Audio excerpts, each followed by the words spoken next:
ସାଙ୍ଗମାନେ କିଛି ନୂଆ ପାଇବା ଆଶାରେ ଆମେ ଆମ ଜୀବନର ଅନେକ ଗୁଡିଏ ପୁରୁଣା ସ୍ମୃତିକୁ ଭୁଲି ଯାଇଥାଉ। ଏପରି ଘଟିଥିଲା ଏଇ ଭାଲୁର ଜୀବନରେ। ଭାଲୁ କିଛି ନୂଆ ପାଇବା ଆଶାରେ ଅନେକ ଗୁଡିଏ ପୁରୁଣା ସ୍ମୃତିକୁ, ପୁରୁଣା ବସ୍ତୁକୁ କିମ୍ବା ପୁରୁଣା ଜିନିଷକୁ ହରାଇ ବସିଥିଲା। ଜଙ୍ଗଲରେ ଅନେକ ଗୁଡିଏ ପଶୁଜନ୍ତୁ ଥାନ୍ତି, କିନ୍ତୁ ସେମାନଙ୍କ ଭିତରୁ ଭାଲୁ ସ୍ୱତନ୍ତ୍ର ଥିଲା। କାରଣ ଭାଲୁ ତାର ଗୁମ୍ଫାକୁ ଏପରି ସୁନ୍ଦର ଭାବରେ ସଜାଉଥିଲା କି ଯିଏ ତାର ଗୁମ୍ଫାକୁ ଥରେ ଦେଖୁଥିଲା ତାର ଆଖି ସେଇଠାରେ ହିଁ ରାଖି ଯାଉଥିଲା। ଦିନେ ସେଇ ସୁନ୍ଦରତା ହିଁ ଭାଲୁର ଜୀବନକୁ ନିରାଶ କରିଦେଇଥିଲା। ଭାଲୁ ଭାବୁଥିଲା ତାର ଗୁମ୍ଫାକୁ ସୁନ୍ଦରରୁ ଆହୁରି ସୁନ୍ଦର କରିବ ବୋଲି। ଦିନେ ଭାଲୁ ତାର ଗୁମ୍ଫାରେ ଲାଗିଥିବା ସମସ୍ତ ଫୁଲକୁ କାଢିଦେଲା ଆଉ ଭାବିଲା ଏସବୁ ଫୁଲ କାଢି ନେବ ଆଉ ନୂତନ ଫୁଲ ଆଣି ଗୁମ୍ଫାକୁ ଭଲ ଭାବରେ ସଜାଇବ। ହେଲେ ଭାଲୁ ଜାଣିନଥିଲା କି ଜଙ୍ଗଲରେ ଫୁଲର ବହୁତ ଅଭାବ ଥିଲା। କାରଣ ଜଙ୍ଗଲରେ ପାଣିର ଅବସ୍ଥା ଶୋଚନୀୟ ହୋଇ ପଡିଥିଲା। ସେଥିପାଇଁ ଜଙ୍ଗଲରେ ଫୁଲ ଆଉ ହଉନଥିଲା। ଭାଲୁ ଫୁଲର ସନ୍ଧାନରେ ବାହାରି ପଡିଲା, ହେଲେ ଜଙ୍ଗଲ ସାରା ବୁଲିଲା, ଗୋଟେ ବି ଫୁଲ ପାଇଲା ନାହିଁ। ଏଥର ଭାଲୁର ମନ ବହୁତ ଦୁଃଖ ହେଇଗଲା, କାରଣ ତାର ଗୁମ୍ଫାରେ ଲାଗିଥିବା ଫୁଲକୁ ସେ କାଢି ଦେଇଥିଲା। ଏଥର ମନେ ମନେ ଠିକ ବୁଝିପାରୁଥିଲା ସେ ଭାଲୁ, କଣ କରିଲି ମୁଁ? ଅଧିକ ସୁନ୍ଦରତା ଖୋଜୁ ଖୋଜୁ ମୋର ବାସ୍ତବ ସୁନ୍ଦରତାକୁ ମୁଁ ହରାଇ ବସିଲି। ନିଜ ଉପରେ ବହୁତ ମନ ଦୁଃଖ କଲା ଆଉ ନିଜ ଉପରେ ଅଭିମାନ ମଧ୍ୟ କଲା। ଏପରି ଜଙ୍ଗଲରେ ମନ ଦୁଃଖରେ ବୁଲୁ ବୁଲୁ ତାକୁ ଦେଖାହେଲା ଗୋଟେ ସୁନ୍ଦର ପରୀଟିଏ। ସେ ଭାଲୁ ପାଖକୁ ଆସିଲା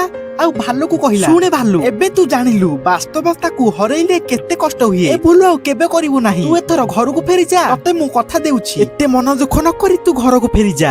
ମୁଁ ତୋର ଗୁମ୍ଫାର ସୁନ୍ଦରତାକୁ ପୁଣି ଥରେ ଫେରାଇ ଆଣିବି।